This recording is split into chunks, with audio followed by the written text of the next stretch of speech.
मुझे अचानक से मेरे पापा का चेहरा भी याद आ गया और ख़ुद का भी, कि एक दिन हम लोग सबको इस दुनिया से फना हो जाएंगे और फिर अपने अपने जो आखिरत में पहुंच जाएंगे। सुकून की तलाश में हम दर दर भटकते हैं और जिसके पास जाना चाहिए वहाँ नहीं जाके जगह हो आते हैं, बट एक शख्स को भूल जाते हैं। तो मैं जब गोलगप्पे खाने से डरती थी ना, तो मैंने सोचा कि दुआ मांग लेती हूँ। अल्लाह ताला तो दुआ मांगने के लिए बोलता है कि मुझसे दुआ मांगो, मुझसे दुआ मांगो। तो जो सुकून होता है ना, वो बहुत ही ज़्यादा कीमती चीज़ होती है। हम अक्सर समझते हैं कि हमें बहुत कुछ पैसा मिल जाएगा तो सुकून मिल जाएगा, या तो हमें हमारे पास गाड़ी होगी, बंगला होगा, सब कुछ होगा तब हमें सुकून मिलेगा। बट असल में जो सुकून होता है वो हमसे चूक हो जाती है कि इन सारे मेटेरियलिस्टिक चीज़ों पे हम सुकून तलाश करते हैं, जबकि हमें सुकून जो है वो हमारी रूह की जो रज़ा बोलते हैं उसे कहते हैं। और अगर हम रूह को सुकून महसूस कराना चाहते हैं तो हमें रूह की जो खुराक है उसे पता करनी होगी। और हमारा जो रूह है उसकी खुराक ऊपर से आता है, ना कि दुनियाई कोई चीज़ों से। ये चीज़ आप पहले समझ लें। अस्सलाम वालेकुम। आज मैं रात के लगभग 2 बज गए हैं और मैं ये वीडियो शूट कर रही हूँ क्योंकि अभी कुछ टाइम से मुझे सुकून की तलाश थी। और मैं यहाँ पे, आप लोग सब कोई मुझसे ज़्यादा जानते हैं, मैं कुछ भी नहीं हूँ जो इतना मुझे कुछ नहीं पता। बट मैं आपसे एक चीज़ शेयर करना चाहती हूँ कि आज जुम्मा का दिन शुरू हो चुका है और मुझे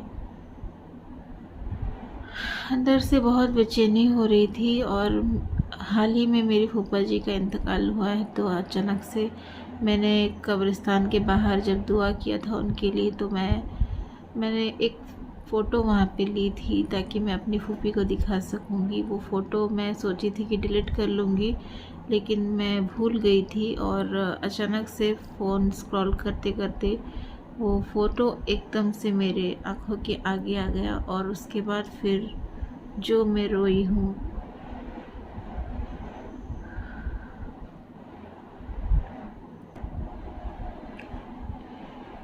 ये मैं बिल्कुल बयान नहीं कर सकती। आप लोग सोचते हो कि फूफा जी का ही तो इंतकाल हुआ है, तो उस चीज़ को देख के इतना क्यों रो रही हो। तो मैं एक चीज़ आपको बताती हूँ। हम जब रियलिटी समझते हैं ना कि हम क्यों आए हैं और अल्लाह पाक ने हमें क्यों यहाँ पे भेजा है, तो ये जब किसी का मौत हयात देखते हैं ना, तो आपको याद आ जाता है, हर चीज़ रिकॉल हो जाता है कि अल्लाह पाक ने हमें यहाँ पे अच्छे डीड्स करने के लिए भेजे हैं। और एग्ज़ाम लिया जा रहा है, जो दुनिया है वो हमेशा के लिए नहीं है, हमारी जो आखिरत है वो हमेशा के लिए है। तो इसीलिए मुझे बहुत ज़्यादा सैड फील। तो मुझे अचानक से मेरे पापा का चेहरा भी याद आ गया और ख़ुद का भी, कि एक दिन हम लोग सबको इस दुनिया से फना हो जाएंगे और फिर अपने अपने जो आखिरत में पहुंच जाएंगे। तो बहुत तकलीफ़ होती है। और उस टाइम में मैं रात में यही सोची, तो फिर मैं सोची कि तहज्जुद की नमाज़ पढ़ लिया जाए, क्योंकि वो दिलों को सुकून पहुंचाता है, बहुत ही बाबरकत वाला नमाज है। तो मैं यहाँ पे आपको यही चीज़ बोलना चाहती हूँ कि अगर आप सुकून की तलाश में है ना, तो आप ये मत सोचिए कि अगर मैं बहुत पैसा आ जाएगा तो सुकून मिल जाएगी, या तो बहुत कुछ कर लूँगा, बिल्डिंग बना लूँगा, या तो सब कुछ कर लूँगा अपने लिए, फ्यूचर सेटल कर लूँगा, बैंक बैलेंस। पैसा आज के डेट में बहुत इम्पोर्टेंट है। मैं ऐसा नहीं कहूँगी कि नहीं है, बहुत इम्पोर्टेंट होता है पैसा। आजकल लोग इज़्ज़त भी देते हैं, तो अगर आपके पास पैसा है तो आपको ज़्यादा इज़्ज़त मिलेगी, कम पैसा है तो कम इज़्ज़त मिलेगी। और अगर पैसा नहीं है तो फिर जलील करने के लिए कोई भी कसर नहीं छोड़ते हैं। लेकिन मैं यही चीज़ आपसे शेयर करना चाहती थी कि हम सबको एक ना एक दिन चले जाना है, और वो जो सुकून की आप तलाश कर रहे हैं, जितना भी है जैसे भी है आपका, आप अल्लाह ताला से ही मांगे, और ऊपर वाला बहुत रहम व करीम है। और मैं अपने लाइफ से अगर आपको बताती हूँ तो मैं पहले बहुत ही ज़्यादा जॉली टाइप की लड़की हुई करती थी, ना हिजाब रहता था ना कुछ, इवन ऐसी कुर्ती लेगिंग्स में बाहर निकल जाती थी। बट अल्हम्दुलिल्लाह अल्लाह का फजल करम है कि मैं अभी कोशिश कर रही हूँ कि मैं नकाब लूँ। मैं प्रॉपर फुल नकाब अभी तक नहीं बनी, अभी मैं हिजाबी में ही हूँ। बट मैं इस चैनल को मैं खोली इसलिए ओपन किया है मैंने, ताकि मैं चाहती हूँ कि मेरे जो दिल में एक है ना, रूह की जो रज़ा बोलते हैं, वो दिल में है कि मैं एक दिन पूरा मुकम्मल नकाबी बनूँ। तो कुछ कुछ हर्डल्स आते हैं, बोलते हैं ना, जो नॉन हिजाबी नॉन नकाबी है वो अचानक से आता है, तो उसके फैमिली मेम्बर्स भी रिएक्शन देते हैं, और माहौल भी जो होता है वो ज़्यादातर फेवर में नहीं होता है। तो इसलिए इट विल टेक टाइम, थोड़ा टाइम लगता है।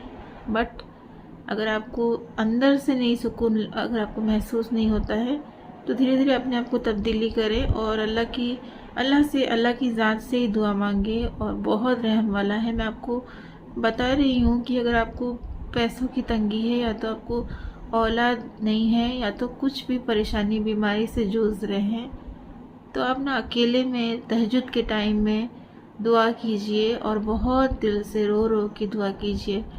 और रोना भी आता है, अगर आप अकेले में दुआ करेंगे तो बहुत रोना आता है, मुझे तो बहुत आता है। और फिर मगफिरत के लिए दुआ कीजिए सबके लिए, और अल्लाह ताला से बोलिए। अगर आपका बैक पेन भी हो रहा है ना, तब भी बोलिए।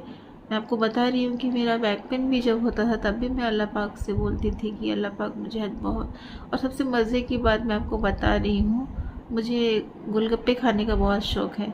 बट मैं क्योंकि हाइपर एसिडिटी है तो फिर इसलिए ज़्यादा गोलगप्पे नहीं खा सकती हूँ। तो मैंने एक दिन 3-4 मंथ के बाद में ट्राई करी, घर पे ही लेके आई थी, और घर पे सारा पानी चटनी सब बना दी थी। तो मैंने अल्लाह पाक से मगरिब की नमाज़ में दुआ की कि अल्लाह पाक मुझे प्लीज़ सिर्फ 6 गोलगप्पे खाऊंगी, मेरे को हाइपर एसिडिटी नहीं होना और पेट भी नहीं दर्द होना चाहिए, क्योंकि मेरा गॉल ब्लैडर का सर्जरी भी हुआ था 1 ईयर 2 ईयर्स हो गए। तो इसलिए मैंने दुआ किया था कि मैं खा लूँ, मुझे बहुत मन है, प्लीज़ आप टेक केयर कर लेना मेरे स्टोमक का। और आप यकीन नहीं करेंगे, मैं जब भी गोलगप्पे खाती थी पहले, तो मेरा रात में पूरा जीना, मतलब सोना हराम हो जाता था, मैं बिल्कुल नहीं सो पाती थी, इतना मुझे स्टोमक पेन होता था। बट उसके बाद मतलब आप सोचिए, उस दिन तो नहीं हुआ पेन, उसके नेक्स्ट डे भी मैंने बना के खाया, वो भी नहीं पेन हुआ।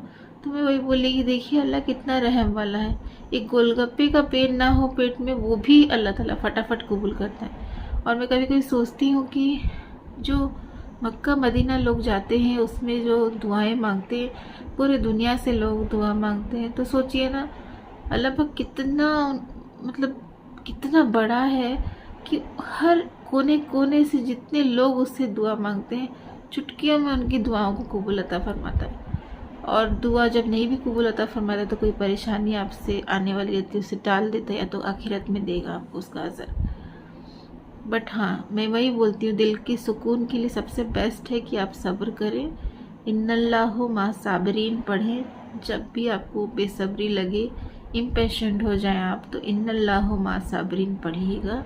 ये मेरी मदर इन लॉ ने मुझे बताया था, तो मैं ये हमेशा पढ़ती हूँ, और इसका भी बहुत ही ज़्यादा बरकत है, और ये मेरे पे बहुत काम करता है। आप लोग भी इंशाल्लाह पढ़ें, बहुत ही काम करेगा।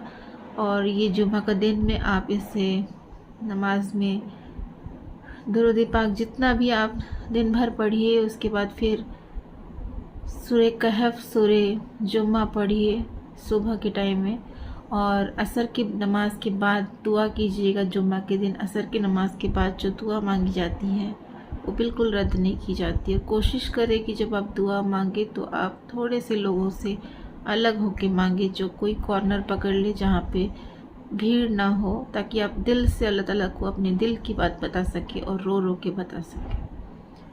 तो वीडियो बहुत बड़ी हो रही है, अभी मैं मेरे ससुराल में हूँ, यहाँ पे नेटवर्क का भी बहुत इश्यूज़ है, तो फिर मैं अभी यहाँ पे बात ख़त्म करती हूँ। जज़ाकल्लाहु खैर।